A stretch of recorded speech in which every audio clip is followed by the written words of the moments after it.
반갑습니다. 저는 교구의 기쁨 마을을 섬기고 있는 정하영 목사라고 합니다.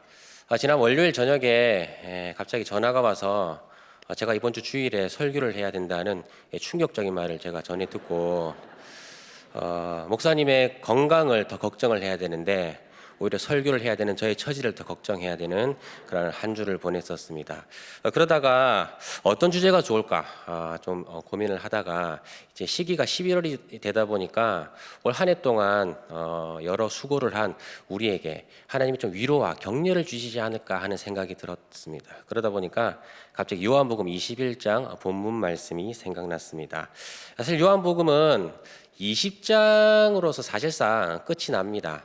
20장 31절 말씀이 사실상 요한복음을 끝맺어주는 그런 말인데, 그런데 21장은 그럼 뭐냐? 좀 에필로그에 가까운, 즉 부록에 가까운 그러한 본문이다라고 이해하시면 됩니다.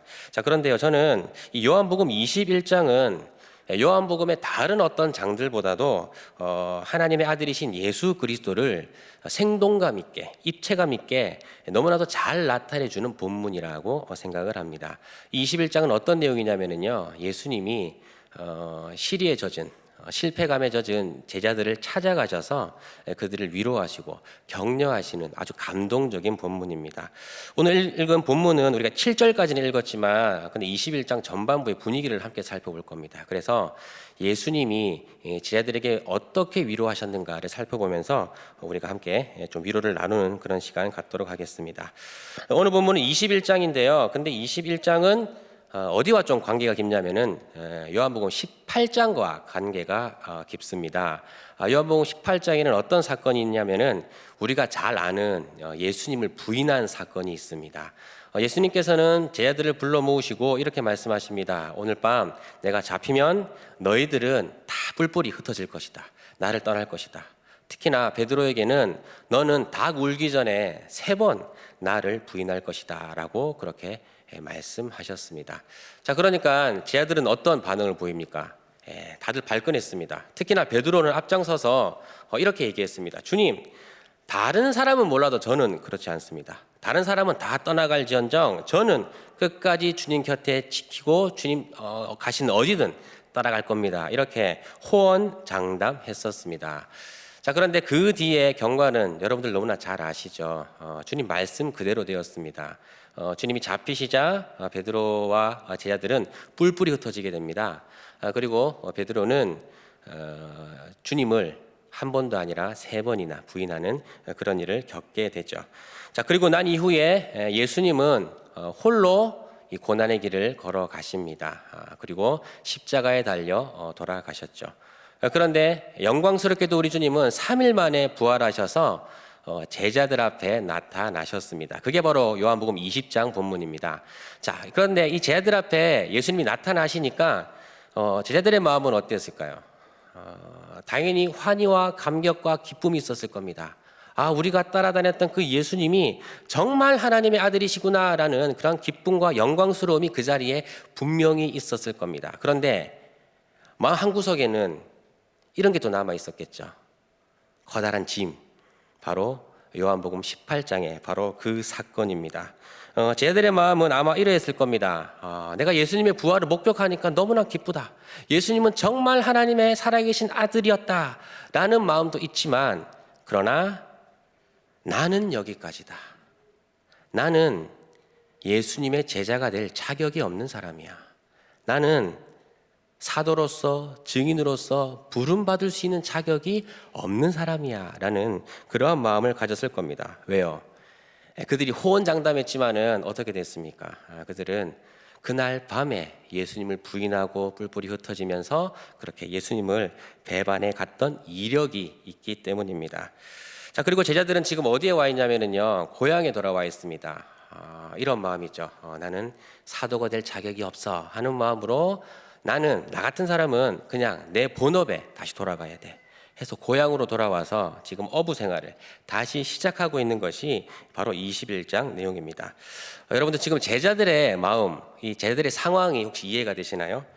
그들은 지금 어떤 상황이냐면요, 자기들의 모습 때문에 스스로 실망한 상황입니다.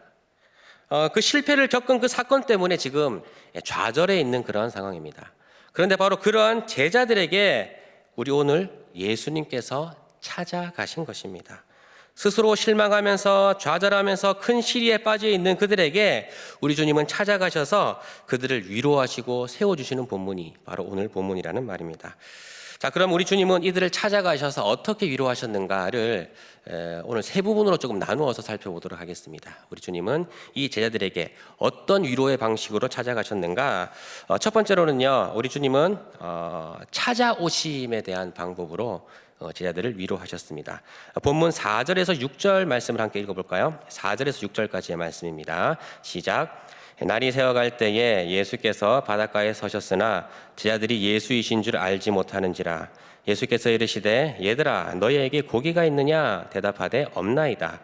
이르시되 그물을 배 오른편에 던지라 그리하면 잡으리라 하시니 이에 던졌더니 물고기가 많아 그물을 들 수 없더라. 자, 본문에서 제자들은 고향에 돌아와서 자신들의 본업으로 돌아왔습니다. 어부의 삶에 지금 충실하고 있죠. 그런데 상황은 지금 예전만큼 일이 잘 풀리지 않는 것 같습니다. 오랜만에 다시 어부의 생활로 돌아와서 그런지 물고기가 밤이 새도록 잡아도 한 마리도 잡지 못했다라고 그렇게 기록하고 있습니다. 자, 그런데 그때 먼 육지에서 한 목소리가 들립니다. 이런 얘기를 합니다. 얘들아, 너희에게 고기가 있느냐? 바로 예수님이 하신 말씀입니다. 그런데요, 본문에는 이 목소리가 예수님이신지 그들은 전혀 알지 못했다고 4절은 이야기해주고 있습니다. 제자들은 지금 예수님이 자기들을 찾아오리라고는 전혀 생각지 못했던 것입니다. 자, 그런데 그 예수님께서 제자들에게 이렇게 말씀하십니다. 얘들아, 오른편에 그물을 던지라 라고 말씀을 하시고 제자들은 영문도 모른 채 그물을 오른편에 던졌더니 수많은 물고기가 한꺼번에 잡혀서 오늘 본문 표현대로라면은 그물을 들 수 없는 지경에 이르렀습니다. 자, 그런 제자들이 이거 보니까 옛날에 경험했던 일이거든요. 가만히 생각해 보니까 그때 그 일이 생각난다. 주님이 우리를 찾아오셨던 바로 그때구나. 이 본문에 보면 7절에 보면은 예수께서 사랑하시는 그 제자가 눈치가 아주 빠른 제자인데 바로 사도 요한을 얘기하는 겁니다. 사도 요한이 그래서 얘기하는 겁니다. 이거 주님이다. 주님이시라. 그제서야 그들은 주님이 오심을 알아차린 것입니다. 그들은 사실 한밤중에 주님이 찾아오시리라고는 전혀 생각지도 못했는데 그런데 예수님은 그들을 찾아가셨던 것입니다. 시리에 빠진 그리고 자신들은 실패한 자들이라고 생각하는 그들에게 허무함과 스스로 실망감에 젖어 있는 그들의 마음 가운데에 그 실패 현장에 우리 주님이 직접 찾아가신 겁니다. 저는 이게 왜 감동스럽냐면요. 이 모습은 하나님께서 그의 백성들과 어떻게 관계를 맺으시는지 보여주는 한 장면 같아서 그렇습니다. 여러분, 기독교의 가장 영광스럽고 은혜로운 진리가 뭔지 아십니까? 기독교의 가장 영광스럽고 은혜로운 진리. 그것은 바로 우리가 하나님을 찾아가는 것이 아니라 하나님이 우리를 찾아오시는 데 있습니다. 여러분, 우리는 사실은 끝까지 하나님을 외면하려고 합니다. 할 수만 있으면 하나님을 거절하려고 하는 죄의 본성, 죄의 습성을 가지고 살아갑니다. 그러나 하나님께서는 이런 우리들을 끝까지 찾아오십니다. 포기하지 아니하시고 끝까지 찾아오십니다.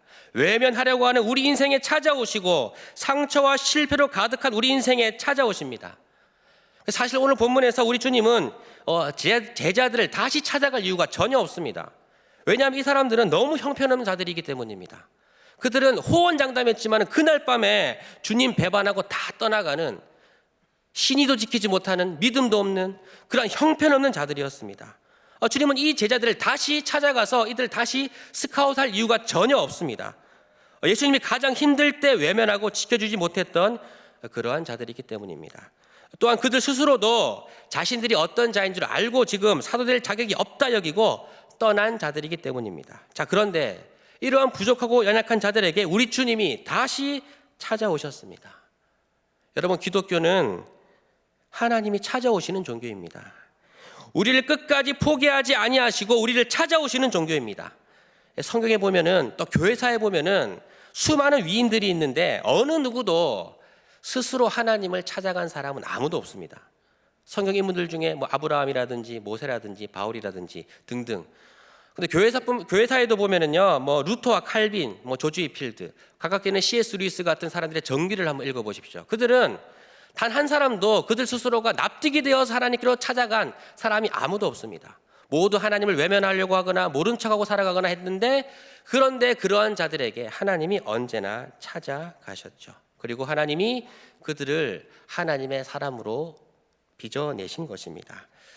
제가 신방을 다니다 보면은 대부분 신앙을 가지게 된 동기를 이렇게 말씀하십니다. 보통은 자신의 삶이 무너졌을 때, 뭐 삶의 고난이나 자신이 약해져 있을 때, 그때 신앙을 가지게 된 그런 이야기들을 들려주시는 많은 분들이 계십니다. 그런데 그 중에 어떤 분이 이런 표현을 하신 것이 인상에 남았습니다. 어떤 표현이냐면요, 이렇게 얘기했습니다. 그분이 사업에 대한 이야기를 해주셨는데 사업이 어려움을 당했습니다. 근데 어떤 이야기인지 정확히 말씀드릴 수는 없습니다만 이렇게 표현하셨어요. 그때 그 사업이 무너진 것, 그 사건을 만났다는 표현을 하셨거든요. 만난 게 참 다행입니다. 왜냐하면 그 사건 없었으면은 저는 절대로 믿음을 갖지 않았을 것이기 때문입니다. 그런데 하나님께서 그런 저의 강질의 성격을 아시고 하나님이 그 사건을 통해서 나를 찾아오셨습니다라는 이런 표현을 하시더라고요. 참 기억에 남는 그런 표현이었습니다. 하나님이 그 사건을 통해서 나를 찾아오셨다. 여러분, 그렇습니다. 하나님은요, 오늘 우리의 삶의 한 사건을 통해서, 삶의 한 순간을 통해서 우리를 찾아오시는 분이십니다. 우리의 연약함에 찾아오시고, 우리의 강팍함에 찾아오시고, 하나님을 외면하려고 하는 우리 악한 가운데 찾아오시며, 또 자기 스스로에게 실망감에 젖은 넘어진 자들에게 찾아오시는 분이십니다. 그리고 두드리시고 문을 여시고 우리를 세워주시는 분이십니다. 오늘 본문에서 우리 주님의 그 모습을 발견할 수 있습니다. 실패한 자들에게, 실망에 빠진 자들에게 그들 마음 가운데에 우리 주님은 찾아오셨습니다. 이것이 우리가 첫 번째로 발견할 수 있는 주님의 위로입니다. 자, 두 번째로 우리 주님의 주신 위로는 무엇일까요? 우리 주님이 주신 위로는 이렇게 표현할 수 있을 것 같습니다. 침묵이라는 겁니다. 오늘 본문 9절과 10절 말씀을 함께 읽어볼까요? 9절과 10절 말씀입니다. 시작. 육지에 올라보니 숯불이 있는데 그 위에 생선이 놓였고 떡도 있더라. 예수께서 이르시되 지금 잡은 생선을 좀 가져오라. 자, 제자들은 지금 그렇게 배에서 고기를 잡고 육지에 지금 내려왔습니다. 근데 육지에 도착해 보니까 뭔가가 준비되어지고 있는 겁니다. 숯불이 피워지고 거기에 떡이 구워지고 고기가 구워지고 있는 겁니다. 이 뭐냐면은 예수님께서 지금 제자들을 위해서 준비하신 만찬의 자리입니다. 허기진 그들의 배를 달래주시기 위해서 지금 조그만한 잔치를 준비하고 계셨던 겁니다.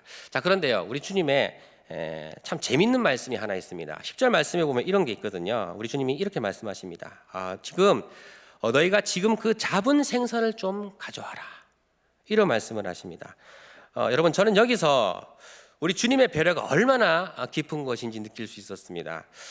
만약에 우리 주님이 이 만찬의 자리에 제자들이 돌아왔을 때에 주님이 준비하신 걸로만 만찬을 준비했다면 제자들의 마음이 어땠을까요? 조금 더 위축되었을 겁니다. 조금 더 죄송했을 것이고 마음도 더 굳어졌을 겁니다.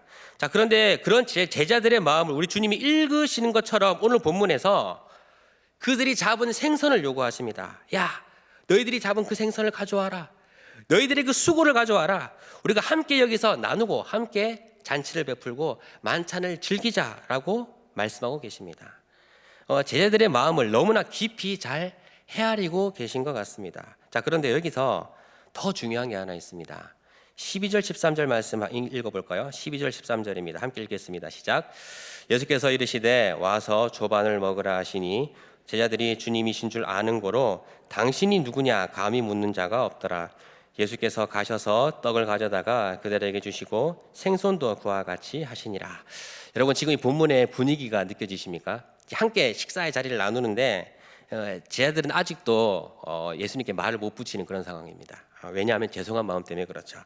누구 하나 쉽게 말을 붙이지 못한다고 그렇게 본문은 분위기를 그렇게 묘사해주고 있습니다.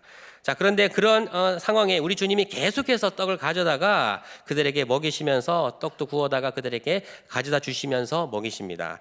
자, 근데 제가 왜 이 구절을 주목하냐면요, 지금 이 분위기에서 말 안 해도 다 아는 하나의 사건이 있기 때문입니다. 이들을 서먹하게 만드는 한 사건이 있기 때문입니다. 무엇입니까? 바로 예수님을 부인했던 바로 그 사건. 아무도 말은 하지 않고 있지만은 그 사건이 지금 이 분위기를 계속해서 어렵게 만들고 있습니다. 제자들은 아직도 그것 때문에 주님께 죄송하고 서먹서먹해서 눈치 보고 있는데, 자, 그런데 여러분, 우리 주님의 행동을 보십시오. 주님의 모습을 가만히 보십시오. 우리 주님은요, 단 한순간도 그 사건에 대해서 언급하지 않으십니다. 그 사건에 대해서 조금이라도 말씀하고 있지 않으십니다. 분위기가 어느 정도 무르익었으면 이렇게 얘기할 수 있겠죠. 우리가 흔히 말하는 아이스 브레이크 좀 시간 가지고 나서 이제 본격적으로 하고 싶은 말. 주님이 찾아오셔가지고, 야 베드로야, 너 그때 그렇게 자신감이 넘치게 그렇게 얘기했지만, 나 안 버린다고 얘기했지만, 너 봐라, 너 나를 배반하고 떠났잖냐. 그래, 너는 그렇게 자신감에 근거해서 사는 게 문제야. 너 자신을 의지하지 말고 그래서 나를 의지해야 되는 거야. 이렇게 교훈적인 말씀, 교과서적인 말씀을 하셔도 되는데, 근데 그런 말씀 일체 하지 아니하십니다. 오히려 기죽어 있는 그들의 마음을 헤아리시고 그들을 세워주시면서 그들의 실책에 대해서, 그들의 실패에 대해서 침묵하고 계십니다. 모르는 척 해주고 계신다는 말입니다. 여러분, 사실 우리는 어떻습니까? 우리는 이런 일 겪으면 어떻습니까? 누군가가 나에게 잘못하면은 그거 지구 끝까지 찾아가서 그거 보복해줘야만 합니다. 그렇죠. 반드시 그것을 들춰내야만 합니다. 그 사람이 혹시 틀렸다 그러면은 역시나 지구 끝까지 찾아가가지고 그 사람이 틀렸다는 것을 증명하고 나의 옳음을 증명해야만 합니다. 또한 내가 상처 입은 일들은 절대 그냥 넘어가지 않습니다. 상대방의 말 실수나 이런 것들은 반드시 민낯을 들춰내줘서 그 사람의 코를 납작하게 해줘야만 합니다. 그래야만 속이 시원한 게 우리의 성미죠. 자, 그런데 우리 주님은 그렇게 하지 않으셨다는 말입니다.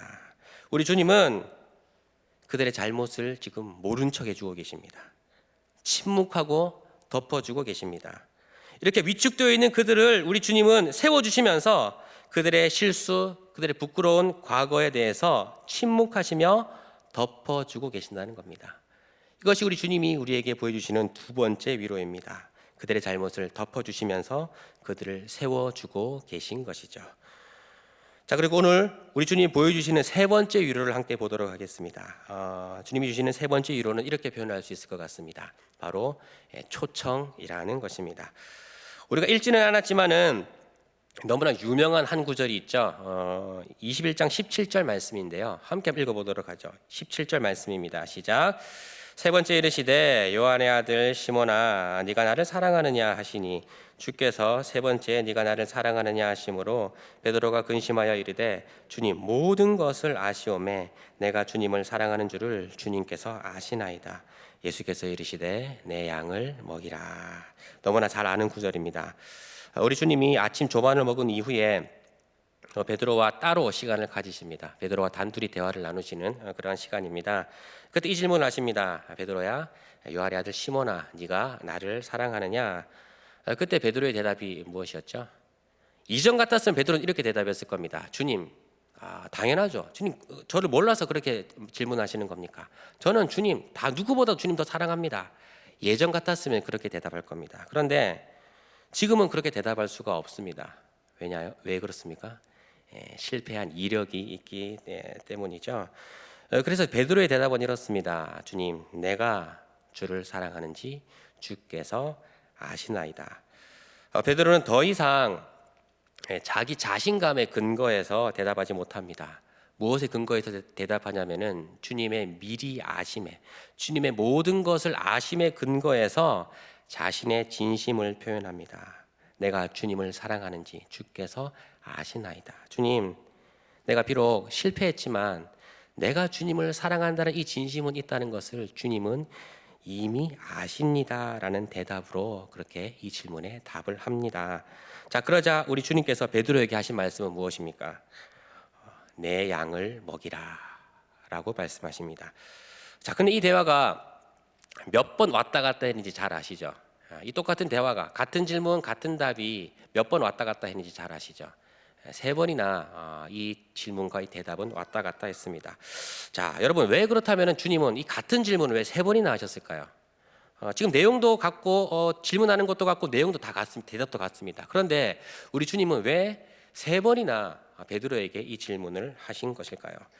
본문에 나와 있지는 않습니다만은 저는 이것 또한 18장의 그 사건과 관계가 깊다고 확신합니다. 18장에서 베드로는 우리 주님을 몇 번 부인했었죠? 3번 부인했었습니다. 자, 그런데 시간이 흘러서 우리 주님은 다시 한번 3번 그에게 질문하시면서 기회를 주고 계신 것 같습니다. 그에게 다시 한번 회복의 시간을 주실 뿐만 아니라 베드로의 진심을 베드로 스스로가 확인할 수 있는 기회를 주고 계신다는 확신이 들더라고요. 사실 주님은 베드로의 마음을 정말 몰라서 질문하신 게 아닐 겁니다. 오히려 베드로 스스로에게 너 마음에 자책감이 있지. 그런데 네가 나를 3번 부인한 거 그것 때문에 자책하지 말고 네가 나를 이렇게 정말 사랑하고 있다는 것을 확인해라. 너는 그렇게 뜨거운 심장을 가지고 있는 사람이다라는 것을 확인시켜 주시기 위해서 3번이나 동일한 질문을 하셨다고 생각합니다. 그리고 우리 주님은 베드로에게 그가 주님을 향한 이런 진심이 있다는 것을 확인시켜 주시고 난 뒤에 이렇게 말씀하십니다. 내 양을 먹이라. 내 양을 먹이라고 하는 이 말씀은 여러분들 잘 아시겠지만 베드로의 소명을 가리키는 말씀입니다. 이제 앞으로 베드로가 주님의 증인의 삶을 살아가며 주님의 교회를 세워 나가야 할 베드로의 소명을 말씀하는 것인데, 그런데 저는 이 말씀이 내 양을 먹이라고 하는 이 말씀이 베드로에게 네가 나를 사랑하는 것만큼 이제 열심히 일해야 된다. 너 열심히 섬겨야 된다. 이제 2번의 실패는 없다. 너 이제 앞 한 번의 실패로 이제 끝나야 된다. 네가 나를 사랑한다는 거 이제 다시 네 입으로 얘기했으니까 다시 이 일을 열심히 섬겨야 된다라는 식으로 헌신을 강요하는 말씀으로 보이지 않습니다. 오히려 저는요, 이 말씀은 어떻게 보이냐면요, 베드로에게 우리 주님은 지금 영광스러운 사역으로 그를 초청하고 초대하시고 참여시켜 주시는 말씀으로 보입니다. 왜 그렇습니까? 사도들의 행적을 보면은요, 어느 누구도 사도 중에 어느 한 사람도 억지로 그의 소명을 감당하는 사람은 아무도 없기 때문입니다. 마지못해서 내가 주님을 사랑한다고 겉으로 공식적으로 얘기했기 때문에 어쩔 수 없이 그 일을 해야지, 마지못해 일을 해야지, 그러면서 그들의 사역과 사명을 감당하는 사람은 단 한 사람도 없습니다. 여러분, 사도행전을 읽어보시고 신약의 여러 서신들을 한번 읽어보십시오. 그들은 언제나 주님의 증인이 되는 것을 기뻐했습니다. 그들 앞에 닥쳐진 것이 조롱이고 비난이고 세상의 물리적인 압력이고 핍박이고 폭력이었어도 그들은 언제나 기쁨이 넘쳤습니다. 그들은 고난의 현장에서도 주님의 이름을 기뻐하며 찬양했습니다. 심지어 감옥에 갇혀서도 내일 어떻게 될지 모르는 그들의 순간에도 그들은 주 앞에 감사하며 찬양하며 기쁨으로써 그 모든 것들을 감당했으며, 더 나아가서 성도들을 격려하는 서신까지도 쓰는 그런 모습을 보였습니다. 어떠한 순간에도 그들은 주님의 길을 따르며 주님께서 맡기신 그 일을 감당한다는 것을 기쁨으로 여기며 주님께 쓰임받는다는 그 사실을 항상 영광스럽게 여겼습니다. 그중에 베드로는 그의 서신에서 이런 고백을 한 적이 있습니다. 정말 눈여겨볼 만한 구절인데요, 베드로후서 1장 3절 4절인데요 함께 한번 읽어보도록 하죠. 1장 3절 4절입니다. 시작. 그의 신기한 능력으로 생명과 경건에 속한 모든 것을 우리에게 주셨으니 이는 자기의 영광과 덕으로서 우리를 부르신 이로 말미로 말미암음이라. 이로써 그 보배롭고 지극히 큰 약속을 우리에게 주사 이 약속으로 말미암아 너희가 정욕 때문에 세상에서 썩어질 것을 피하여 신성한 성품에 참여하는 자가 되게 하려 하셨느니라. 자, 여기서 보면은 베드로는 이렇게 표현합니다. 베드로는 성도의 삶, 즉 주님을 따르는 그 삶을 이렇게 표현하는데, 이 길, 즉 예수님을 따르는 이 길은 영광과 덕으로서 초대받은 자리이다. 그리고 이 길, 이 자리는 세상 정욕을 따르는 삶이 아니라 놀라운 신의 성품에 참여하게 되는 그런 영광스러운 자리다라고 고백하고 있다는 겁니다. 여러분, 베드로는요, 사도의 직분을 감당하면서 제자의 삶을 살아가는 것이 내가 무언가 주님을 위해서 희생하고 헌신하는 그 길이 아니라 도리어 이 길은 내가 하나님의 사람으로 더욱더 빚어지는 자리이며 그 영광을 맛보며 하나님의 그 놀라운 성품에 참여하게 되는 그런 영광스러운 자리라는 것을 점점 깨닫고 한 고백이 바로 베드로후서 1장 3절과 4절의 고백이라는 말입니다. 여러분, 많은 사람들이 우리가 주님을 위해 무언가를 해야 한다고 생각합니다. 나를 드려야만 한다고 생각을 합니다. 저도 사실 그랬습니다. 저도 처음에 사역을 할 때에, 목회를 할 때에 내가 주님을 위해서 무언가를 해야 한다고, 헌신해야 된다고만 생각을 했습니다. 자, 그런데 제가 사역을 하면 할수록 느끼는 것은 무엇이냐면요, 내가 하나님을 위해서 무엇을 하는 것이 아니라 오히려 이 길은, 이 자리는 하나님이 나를 위해서 준비하신 자리라는 것을 매번 되새기게 됩니다. 사역을 하는 것마다 제 힘으로 되는 것이 하나도 없고 제 계획대로 되는 것이 하나도 없을 때가 너무나도 많습니다. 자, 그런데 그때 제가 꺾이고 저를 내려놓을 때마다 하나님께서 하나하나 간섭하시는 것을 보게 되고, 제가 넘을 수 없는 것을 넘게 하시며 풀어가시는 주님의 은총을 보게 되고, 길이 막혔을 때에는 하나님이 그 길을 어떻게 풀어가시는가를, 또 채워가시는가를 보게 되며, 또한 제가 어떻게 이제 앞으로 나의 삶을 채워갈까 했을 때에 언제나 주님은 필요한 것들을 나에게 공급하시며 채우시며 먹이시는지 너무나도 많이 보게 되는, 그래서 이 모든 걸음걸음을 한 걸음 한 걸음 걸을 때마다 저는 내가 하나님을 위해서 무언가를 하는 것보다 하나님이 어떤 분이신지를 더욱더 깊이 알아가는 그러한 자리가 되며, 나의 못난 성품은, 나의 불신앙들은 조금씩 빚어져가는 그러한 자리라는 것을 시간이 지나면 지날수록 더욱더 깊이 경험하게 되고 인정하게 된다는 겁니다. 이것은 비단 저 같은 목회자에게만 적용되는 것이 아닐 겁니다. 여러분 또한 삶을 걸어가면서 분명히 회피하고 싶은 일들이 있을 겁니다. 도망가고 싶은 일들이 있을 겁니다. 또 지금은 11월이어가지고 내년에는 지금도 우리 신입 교사를 많이 모집하고 있는데 내년에는 기필코 교사를 안 하겠다는 그러한 사명을 반드시 이루고야 말 거야. 그리고 이제 순장도 내년에는 조금 여러 핑계를 대가지고 조금 목사니까 잘 쇼부봐가지고 내려놔야지, 이런 마음을 지금부터 갖고 뭔가 이제 시나리오를 준비하고 계신 분들이 계실지 모르겠습니다. 자, 그런데 하다가 보면은 이제 뜻대로 잘 되지 않고 또 설득당해가지고 하시는 분들이 대부분이실 텐데, 자, 그런데 그렇게 어쩔 수 없이 내가 피하고 싶었지만은 어쩔 수 없이 그 일을 감당하게 될 때에, 그런데 그 일을 하시면서 힘겹고 버겁지만 그 일을 감당하시면서 여러분 어떻습니까? 오히려 그 자리가 하나님에 대한 고백과 스토리가 생기는 자리라는 것을 경험해 보지 않으셨습니까?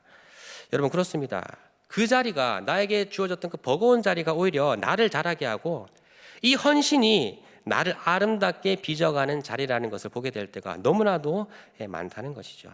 그리고 결국 이 자리를 통하여서 나는 내가 하나님을 위해서 무언가를 헌신하는 자리가 아니라 하나님이 나를 위해서 초청하시고 초대하시고 참여시켜 주신 자리였구나라는 것을 깨닫게 된다는 겁니다. 여러분 그렇습니다. 내 양을 먹이라 라고 하는 이 말씀은 단순히 베드로에게 희생이나 헌신을 강요하는 그런 말씀이 아닙니다. 네가 나를 사랑하는 것만큼 네 헌신을 보여라, 이런 말이 결코 아닙니다. 오히려 이 말씀은 베드로를 영광의 자리로 초청하고 계시는 말씀입니다. 그 길이 얼마나 영광스럽고 아름답고 존귀한 자리인지 맛보도록 초대시켜 주시며 참여시켜 주시는 말씀이라는 말입니다. 여러분 저는 이것이 주님이 주시는 위로의 클라이막스라고 생각합니다. 왜냐하면요, 보잘것없고 실패로 가득한 인생들에게, 형편없는 자들에게 주님 찾아오셔서 그들을 세우시고 격려하시면서 더 나아가 감히 이 영광스러운 일에 참여할 수 없는 자들임에도 불구하고 그 영광의 자리로 그들을 초대하셔서 동력자로 불러주시는 이 모습, 저는 이 모습이 주님이 주시는 위로의 절정이라고 생각합니다.